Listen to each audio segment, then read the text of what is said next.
মমতা রুখে দাঁড়ালেন নির্বাচন কমিশন মাথা নোয়ালো।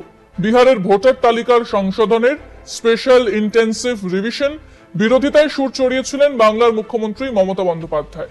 তার কয়েকদিনের মধ্যেই সংশোধন নিয়ে নতুন বিজ্ঞপ্তি জারি করল নির্বাচন কমিশন।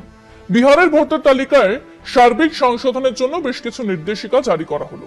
সোমবার বিজ্ঞপ্তি প্রকাশ করে বেশ কয়েকটি শর্ত শিথিল করেছে নির্বাচন কমিশন। বিভিন্ন সময় বিভিন্ন রাজ্যে শেষবারের স্পেশাল ইন্টেন্সিভ রিভিশনের পরে প্রকাশিত ভোটার তালিকা নির্বাচন কমিশন আপলোড করেছে তাদের ওয়েবসাইটে। জানা যাচ্ছে সাধারণ ভোটার থেকে বুথ লেভেল অফিসার, বিএলও সবাই পুরো তালিকা দেখতে পাবেন।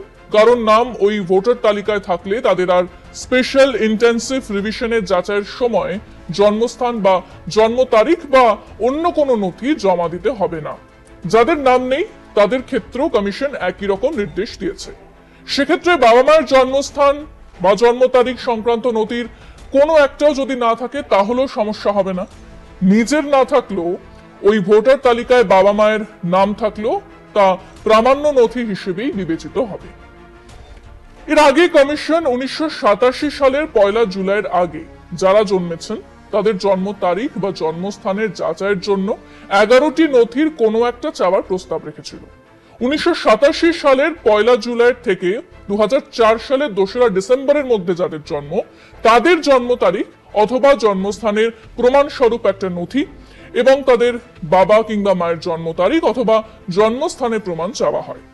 মমতা প্রতিবাদ করেছিলেন সকলের পক্ষে বাবা মায়ের জন্ম তারিখে শংসাপত্র দেওয়া সম্ভব নয়, তাই সকলের পক্ষে এই নথি পেশ করা সম্ভব নয়।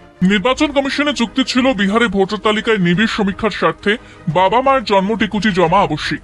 মমতা বন্দ্যোপাধ্যায়ের ব্যাখ্যা ছিল ঘুরপথে এনআরসি চালুর চেষ্টা কেন্দ্রের বিজেপি সরকারের এবং তারপরে গণতান্ত্রিক পরিকাঠামো নির্বাচন কমিশন একা এরকম সিদ্ধান্ত নিতে পারে না বলে সুর চড়ান তৃণমূল নেত্রী। প্রয়োজনে সব রাজনৈতিক দলকে ডেকে চূড়ান্ত সিদ্ধান্ত নেওয়ার আবেদন জানান মমতা। এখানেই থেমে থাকেননি বাংলার মুখ্যমন্ত্রী। মঙ্গলবার 5 সদস্যের প্রতিনিধি দল পাঠিয়েছিলেন দিল্লি নির্বাচন কমিশনে। সেখানেও সংশোধনী স্বচ্ছতার দাবি জানিয়েছেন তৃণমূলের প্রতিনিধি দল। তার আগে অবশ্য বিজ্ঞপ্তি জারি করে সিদ্ধান্ত বদলের কথা ঘোষণা করেছে কমিশন।